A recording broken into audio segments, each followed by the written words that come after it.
They treated me like the family bank for 20 years. So I canceled every card, stopped every payment, and let them all go broke. Before we continue, I want to hear from you. Where are you watching this from? Subscribe, say hi, and be part of our growing family. The phone buzzed at 2:17 a.m., pulling me from the first decent sleep I'd had in weeks. My sister Carol's name flashed across the screen, and my stomach dropped before I even answered. "Emily, I need $5,000 by Friday," she said. "No hello, no how are you. Just demands like always." I sat up in my Seattle apartment, staring at the rain streaking down my window, feeling something crack inside my chest. "Carol, I just sent you $3,000 last month for your car payment. What happened to that money?" My voice came out steadier than I felt. There was a pause, then that familiar edge crept into her tone. "Why you always keeping tabs? Family helps family, or did you forget where you came from?" The words hit like they always did, designed to make me feel guilty for having the audacity to question where my money went. I'd been the family bank since I was 23 years old, fresh out of college with my engineering degree and a salary that seemed like a fortune to everyone back in Atlanta. Now at 42, I'd funneled over $400,000 into the bottomless pit of my family's dysfunction. Mama's medical bills. Daddy's business ventures that never launched. My brother Byron's child support. Carol's endless emergencies. "I'll see what I can do," I whispered, already knowing I'd send the money. I always did. But as I hung up, something felt different this time. The automatic guilt wasn't washing over me like usual. Dad, I felt tired. Bone deep, soul-crushing tired. I pulled up my banking app and stared at the numbers, really looked at them for the first time in years. My retirement account should have been over $600,000. It was at $42,000. Friday morning, I wired Carol the money and decided to do something I'd avoided for 2 decades. I looked at every single transaction I'd made for my family. My hands trembled as I opened spreadsheets, bank statements, Venmo receipts. The coffee in my Seattle office went cold as the numbers built a monument to my stupidity. $467,812. Gone. But it wasn't just the money. It was the pattern. Byron had called me his favorite sister, while asking for $40,000 to invest in his friend's barbershop. That barbershop never opened, but Byron got a new Escalade. Mama had sobbed about losing her house, twice, and I'd paid off mortgages she'd refinanced to buy things she didn't need. Daddy's business opportunities funded his girlfriend's lifestyle while my stepmother Linda worked double shifts. My phone rang. "Mama. Baby girl, I'm so glad I caught you. Listen, the church is doing this mission trip to Jamaica and I really feel called to go. It's only $4,000 and..." I cut her off. "Mama, didn't I just pay your property taxes last month? That was $8,000. Silence. Then, "Emily Marie Hill, I raised you better than to throw money in my face. That's disrespectful." My therapist, Dr. Sandra Hamilton, had been telling me for 3 years that I was being financially abused. I'd always brushed it off because how could your family abuse you? They loved me. They needed me. But sitting there looking at $500,000 of love, I finally saw it clearly. They didn't love me. They loved my wallet. That night I called my best friend Janelle. "I need you to help me do something crazy," I said. She'd been waiting for this call for 15 years. "Thank God," she breathed. "I'll be right over." Janelle arrived with wine and her laptop, her dark eyes serious. "You ready to really do this? Because once you start, there's no going back." I nodded, pulling up my list. My family was on 12 of my credit cards as authorized users. They had access to 3 of my bank accounts. I paid insurance for 6 people. 7 cell phone lines. 2 car notes that weren't mine. Rent for my cousin Morgan's apartment. They're going to lose their minds. Janelle warned, her fingers already flying across her keyboard. She was a financial advisor and had watched me hemorrhage money for years. Let them, I said, surprised by the steel in my voice. We started small. I removed Carol from a credit card she barely used. Within an hour my phone rang. Emily, my card got declined at Target. I had a cart full of groceries. I took a breath. I removed you as an authorized user. You'll need to use your own card. The explosion was immediate. Are you kidding me? I have 3 kids to feed. What kind of sister are you? My heart pounded. The kind who just sent you $5,000 3 days ago. Use that. She hung up on me. The next card was Byron. He noticed within minutes. Yo, what's good? My card ain't working. His voice was casual, unconcerned. I removed you, Byron. You need to get your own. Long pause. Emily, don't play. I got payments due. I felt the old guilt rising but pushed it down. You got a job. Make those payments yourself. You really doing me like this? After everything? His voice turned cold. After everything? Byron, I gave you $40,000 last year. What did you do for me? Silence. That's what I thought, I said softly and hung up. My hands were shaking so badly I had to put the phone down. Janelle squeezed my shoulder. You're doing the right thing. Keep going. By Sunday my phone had 63 missed calls. Mama had organized an emergency family meeting at her house in Atlanta. My Uncle Jerome texted, "You better be there. Family doesn't abandon family." The manipulation was so obvious it was almost funny. Almost. I booked a flight, but this time Janelle came with me. You need a witness, she insisted. They're going to gaslight you into believing you're crazy. Mama's living room was packed. Carol sat on the couch I'd bought 3 years ago, arms crossed. Byron leaned against the wall, jaw tight. Daddy was in his recliner, the one I'd purchased last Christmas. My Aunt Loretta, Uncle Jerome, Cousin Morgan, even my stepmother Linda, who usually avoided family drama. 12 people all staring at me like I'd committed murder. Sit down, Emily, Mama said, her voice that dangerous calm that used to terrify me as a child. I remained standing. Janelle positioned herself by the door. I'll stand, thanks. Mama's eyes flickered with something I'd never seen before. Uncertainty. She wasn't used to me saying no. What's gotten into you, baby girl? Daddy started, his voice dripping with disappointment. Your mama tells me you've been cutting people off from your accounts. That's not how we raised you. I pulled out my folder, hands steady now. I've given this family $467,000 over 20 years. I have receipts for every dollar. The room went silent. Aunt Loretta's eyes widened. That can't be right, Carol said, but her voice wavered. I opened the folder and started reading. Byron, $73,000. Carol, $89,000. Mama, $152,000. Daddy, $68,000. Morgan, $31,000. Various other family members, $54,000. I looked up. $467,000. And not one of you has ever paid me back a single dollar. Uncle Jerome stood up, his face red. Now hold on. Family helps family. You making good money up there in Seattle. What's the problem? I turned to him slowly. The problem, Uncle Jerome, is that I'm 42 years old with barely anything in retirement because I've been funding everyone else's lives. The problem is I can't afford to buy a house because my credit is maxed supporting family who won't support themselves. You chose to help. Carol jumped up, pointing at me. Nobody forced you. That's when something inside me snapped.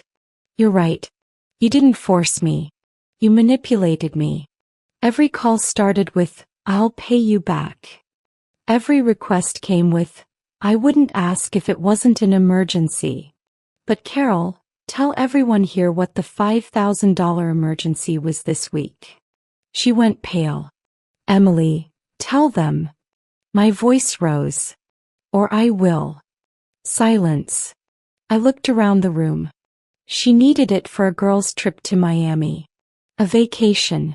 While I'm here eating ramen for dinner because I'm broke from keeping everyone else afloat. Gasps rippled through the room. Byron shifted uncomfortably. Man, that's different. My situation was real. I laughed and it sounded bitter even to my own ears. Your barbershop investment? The one that never happened? I saw you post pictures of your new Escalade the same week. You think I'm stupid? His jaw clenched. You were supposed to be family, not the FBI. And Byron, I continued, my voice shaking with anger now. Remember when you borrowed my identity to open a credit card 3 years ago? Yeah, I found out about that too. That's fraud. Actual crime. But I fixed it and never said a word because you cried and said you'd lose your job. Mama gasped. Byron, you did what? The room erupted in arguments. Voices overlapping, accusations flying. But I wasn't done. Mama, do you want to tell everyone where the property tax money actually went? Or should I? Mama's face went ashen. Emily Marie, don't you dare. But I was done protecting everyone's lies. The $8,000 I sent for property taxes last month went to the plastic surgeon for your tummy tuck. I called the county office. Your taxes aren't even due until December. The room went dead silent. Linda, my stepmother, slowly turned to look at Mama. You told me Emily couldn't help with Linda's surgery because you needed. Mama cut her off. Stay out of this. But Linda stood up, her voice trembling. I had a tumor. Emily, I had a tumor and I asked your daddy to ask you for help with the medical bills. He said you said no. I felt like I'd been punched. What? I never. Daddy, you never asked me about any tumor. Daddy wouldn't meet my eyes. Mama jumped in quickly. Well, the church needed. Stop. Linda's shout surprised everyone. Just stop lying. For once, just stop. He turned to me, tears streaming. I had surgery 2 months ago. Paid for it myself by borrowing from my sister. Your daddy told me you said family handouts had to stop. The pieces clicked into place. He never asked me, did he? Linda shook her head. I looked at Daddy, this man I'd worshipped my whole life. You kept Linda's medical emergency from me because you knew I'd help her instead of giving you money for. What was it? What did you actually need my money for? His face hardened. My business. Your girlfriend. Linda screamed. Tell her about Crystal. Tell her where the money really goes. The room exploded. Aunt Loretta stood up. Crystal? Jerome, did you know about this? Uncle Jerome's expression said he did. Carol looked genuinely shocked. Byron just stared at the floor. Janelle caught my eye, her face reflecting the horror I felt. My father, my hero, had a whole other life funded by my money. How long? My voice came out barely above a whisper. Daddy stood up, defensive now. Emily, it ain't like that. Your mama and I have an arrangement. 5 years, Linda interrupted, her voice hollow. He's been with Crystal for 5 years. Has 2 kids with her. The floor tilted. I grabbed the back of a chair. I have siblings I don't know about. Mama finally spoke, her voice sharp. This is exactly why I didn't want this conversation. You're being dramatic, Emily. So your daddy has another family. Lots of men do. That don't mean he loves you less. I stared at her, truly seeing her for the first time. You knew and you let me send him money for business investments while he was supporting another family. Don't judge what you don't understand, Mama snapped. Marriage is complicated. I laughed, high and hysterical. Oh, I understand perfectly now. You get your surgeries and your church trips and your shopping sprees. Linda works herself to death while her tumor grows. And Daddy funds his second family. All on my dime. All while pretending to be one big happy family. Carol found her voice. Emily, look, this is messy, but you still are family. You can't just abandon us. I turned to her slowly. Abandon you? Carol, name one birthday of mine you remembered in the last 10 years. One. She opened her mouth, then closed it. Byron, when's the last time you called me just to see how I was doing? Not to ask for money. Just to talk. Silence. Mama, when's my birthday? She blinked. July. No, June? Baby, you know I'm bad with dates. August 15th, I said softly. I'm 42 years old today. Today is my birthday. I flew here on my birthday because you said it was an emergency. This was the emergency? Yelling at me for having boundaries. The room went still. Janelle pulled out her phone and played a video. My voice came through the speaker. I'd love to come home for my 40th birthday, Mama. Mama's voice. Chilly, I can't do nothing special right now. Money's tight. Maybe next year. Cut to a Facebook video of Mama's extravagant church anniversary party the same weekend. Spent $12,000. My money. Janelle had come prepared. She connected her laptop to Mama's TV and pulled up a presentation. Since we're all here, let's look at some facts. Images flashed across the screen. Venmo requests. Text messages. Bank transfers. Each one time-stamped and labeled. The family watched in growing horror as 2 decades of financial abuse played out in high definition. This one's my favorite, Janelle said, clicking to a text thread.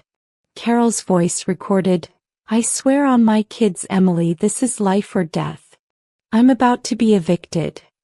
Cut to Facebook posts from the same week showing Carol at a resort in Cancun. She sent her sister $8,000 for rent, Janelle narrated.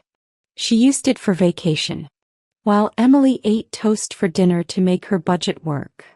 Byron stood up. Hey, we get it. We messed up. But airing all this out, sit down, Janelle's voice cracked like a whip. You don't get to speak. You committed fraud. Emily could have pressed charges. She didn't because she loved you. So sit down and listen. He sat. The presentation continued. Daddy's business loan, that became a down payment on a house for Crystal. Mama's medical emergency, that was cosmetic surgery number 3. Morgan's car repair, that was actually bail money for selling drugs. Each lie documented, time-stamped, proven. By the end, several family members were crying.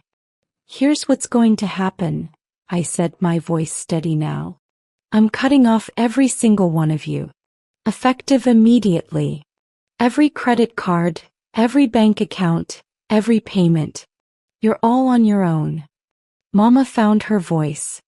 Baby, you don't mean that. You're hurt, but family is forever. Family is supposed to be forever, I interrupted. But this isn't family. This is financial abuse. This is emotional manipulation. This is fraud. And I'm done. I stood up, Janelle gathering her things. Wait, Linda spoke up. Emily, I never took a dime from you. I need you to know that. I looked at her, this woman who'd worked so hard. I know, Linda. I'm sorry I didn't know about your tumor. Here's my number. Call me directly if you need anything. The flight back to Seattle was silent. Janelle held my hand as I stared out the window, watching Atlanta disappear below. My phone was on airplane mode, but I knew what was waiting. The calls. The texts. The guilt trips. The threats. Right on schedule. When I landed, my phone exploded. 74 text messages. 31 missed calls. Voicemails full. I listened to them in the Uber ride home. Mama, you're breaking my heart. How can you do this to your own mother? Byron, You really gonna let your nephew starve? What kind of aunt are you? Carol, I hope you're happy. My kids are crying asking why Auntie Emily don't love them no more. But it was Daddy's message that hurt most. Emily, baby girl, I know I messed up. But that money you gave me helped put food on Crystal's kids' table. Those are your brother and sister. Their names are Jaden and Trinity. They 6 and 4. You really gonna punish innocent children? The manipulation was masterful. Take my mistakes and turn them into me being cruel to children I'd never met. When I got home, Janelle ordered pizza and we sat on my couch. You okay? She asked. I thought about it. I don't know. I feel guilty. I feel angry. I feel relieved. I feel like the worst daughter, sister, niece in the world. But I also feel free. She nodded. That's normal. You're mourning the family you thought you had while celebrating freedom from the family you actually have. My phone rang. Unknown number. Against my better judgment, I answered. Emily? This is Linda. Her voice was soft, hesitant. I wanted to apologize. I didn't know the extent of what they were doing to you. If I had known, I cut her off gently. It's not your fault, Linda. How's your recovery going? We talked for an hour. She told me about the tumor, the surgery, how scared she'd been. How she'd thought I'd abandoned her when she needed me most.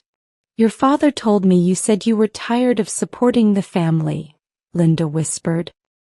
He said you told him to stop asking. I believed him, Emily. I'm so sorry. I felt tears streaming down my face. He stole your tumor from me, Linda. He took away my chance to help you when you really needed it so he could fund his other life. Monday morning I woke up to my first day of freedom. No automatic transfers scheduled. No credit card alerts for purchases I didn't make. My phone was still blowing up, but I'd blocked everyone except Linda. Work was a blur. My boss Jennifer noticed immediately. Emily, you okay? You seem different. Different was the right word. I felt lighter but also terrified. That afternoon my bank called. Miss Hill, we have someone here claiming to be your sister trying to access your account. My heart raced. I removed her access last week. She shouldn't be able to access anything. The banker's voice was professional but concerned. She's quite insistent. Claims there's a family emergency and her daughter needs emergency surgery. I closed my eyes. Her daughters are fine. She's lying. Please flag my account for any suspicious activity and require in-person verification with ID for any changes. Hanging up, I felt sick. Carol had gone to the bank to try to access my money. This was a new low even for her. Janelle called during lunch. You sitting down? Carol posted about you on Facebook. She read the post. Some people forget where they come from. My sister got money and now she too good for family. Y'all pray for her soul because money done changed her. She'd rather see her nieces starve than miss one designer purse. The post had 200 likes and 63 comments, all dragging me. I felt the old shame rising, then pushed it back down. Let her post. People who know the truth will know the truth. But Janelle wasn't done. Emily, she named your job. People are calling your office claiming you stole from the family. My blood ran cold. What? HR called me thinking I'd know how to reach you. They want to talk. My hands shook as I walked to H. Jennifer met me there, her face serious. Emily, we've received some concerning calls today. Allegations about theft. I need you to know we don't take these things lightly. The room spun. After everything, was I going to lose my job too?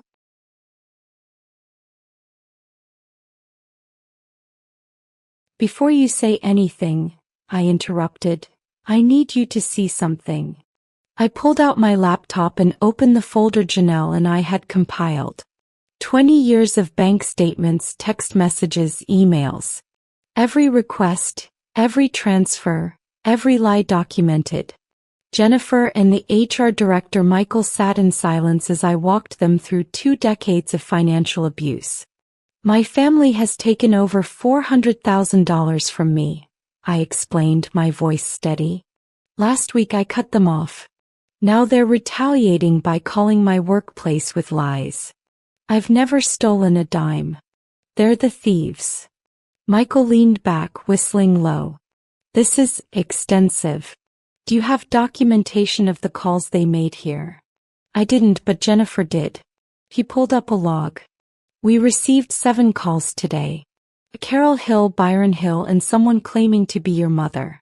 They alleged you'd stolen inheritance money and were being investigated by police in Atlanta. She paused. Emily, I'm obligated to verify. Are you under investigation? I laughed bitterly. Call Atlanta PD. I'll give you the precinct number. There's no investigation because there's no crime. Except maybe the fraud my brother committed using my identity. The next hour was surreal. Michael called Atlanta PD, my bank even pulled my credit report with my permission. Everything checked out. I was the victim, not the criminal. Ms. Hill, Michael said formally, I apologize you had to go through this. We're going to document these calls as harassment. If your family continues to contact your workplace, we'll pursue legal action against them. Walking out of that office, I felt vindicated but also scared.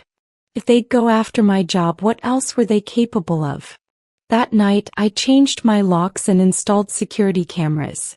Janelle thought I was paranoid until we checked my Ring doorbell footage. Byron had been at my apartment complex 3 times that day trying doors.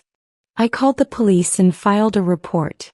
The officer who responded was a black woman around my age named Officer Michelle Wright. She looked at the footage, then at my documentation of the financial abuse. Ma'am, you need a restraining order. Today. What you're showing me is stalking, harassment, and attempted access to your home. This is serious. By midnight, I had emergency protective orders against Byron, Carol, and surprisingly, Daddy. Officer Wright had pushed for it. Your father showing up could escalate the situation. Better safe than sorry. I signed the papers, hands shaking. My family. I was getting restraining orders against my own family. 3 days later, I got a Facebook message from someone named Crystal Monroe. You don't know me, but I think we need to talk. I'm your father's. I'm in the other family. Can we meet? Every instinct screamed no, but curiosity won. I agreed to meet at a coffee shop with Janelle as backup. Crystal was beautiful. Mid-30s, warm eyes, nervous energy. 2 kids with her, Jaden and Trinity, my half-siblings. They had Daddy's eyes. My eyes. Thank you for meeting me, Crystal said softly. I needed you to hear the truth from me.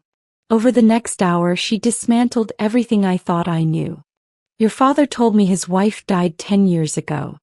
He said you were his only child and you'd inherited money, that you were helping him because you wanted to. He said his family blamed him for your mother's death and that's why he couldn't see them. My coffee went cold as she spoke. He showed me pictures of houses, said this was where he grew up, where you grew up. I believed him. It wasn't until last month that I found out the truth. I saw him at a restaurant with your mama. His wife, who's very much alive. I followed him home to Loretta Street. That's when I realized everything was a lie. She pulled out her phone, showing me bank statements. Emily, look at the amounts. He told me these were business expenses. But look at the dates. Every deposit matched my transfers to Daddy. Every single one. He was taking your money and telling me it was his business profits. I thought we were building a future. Turns out we were just another scheme. He started crying. I'm so sorry. I never would have been with him if I'd known. The kids played with tablets while we talked. What are you going to do? I asked gently. Crystal's face hardened. I already did it. I went to legal aid. I'm suing him for fraud and emotional distress. And she hesitated. I told your mother everything. Showed her the messages, the lies, all of it. She kicked him out yesterday. 6 months later, I stood in my new house. A modest 3-bedroom I'd purchased with my rapidly recovering savings. Janelle helped me hang pictures while Linda arranged flowers in the kitchen. It's perfect, Linda said, hugging me. Since everything imploded, she'd become the family I'd always needed. Honest. Present without expecting a paycheck. Crystal and the kids visited every few weeks. We'd formed an unlikely friendship, 2 women manipulated by the same man. I'd helped her get a nursing degree, her choice, her timeline with a repayment plan she'd insisted on. She was paying me back $50 a month. It wasn't about the money. It was about respect. Mama tried reaching out twice. The first time through a cousin. She wants to apologize. I sent back a message. She can apologize through my lawyer. The second time was a letter. Pages of excuses, justifications, and finally, buried at the end, I need help with the mortgage. I threw it away. Byron violated the restraining order once. He spent 3 days in jail and lost his job. Learned his lesson. Carol blocked me on everything after I refused to send money for her daughter's birthday. The daughter whose birthday she'd lied about to get money. But the biggest surprise was Morgan. He showed up at my door 6 months clean, working 2 jobs with an envelope containing $200. It ain't much, he said, hands shaking. But it's honest. And I'm gonna pay back every penny. I'm in an A now. Got a sponsor. I'm sorry, Emily. For real this time. I invited him in. Slowly, carefully, we were building something real. My retirement account was growing again. I'd started therapy to deal with the trauma. Some days were hard, grief for the family I'd wanted, anger at the family I'd had. But mostly I felt free. Free to say no. Free to have boundaries. Free to spend my money on my life. One night Janelle asked, "Do you regret it? Cutting them off so completely?" I thought about it, really thought. I regret that it had to happen. But I don't regret doing it. They treated me like a bank for 20 years. Now they know banks can close accounts. She raised her wine glass. To closed accounts and open futures. My phone buzzed. Linda, dinner Sunday? I'm cooking. My treat. I smiled and replied yes. This was family now. People who showed up not because they needed something but because they wanted to be there. People who celebrated my wins without calculating what they could get from them. People who remembered my birthday. The old Emily would have felt guilty. Would have sent money despite everything. Would have believed she was being cruel. But the new Emily? She knew the truth. Saying no to being used wasn't cruel. It was survival. It was self-respect. It was the boundary I should have built 20 years ago. Sometimes love means walking away. And sometimes the best thing you can do for yourself is let toxic people go broke without you.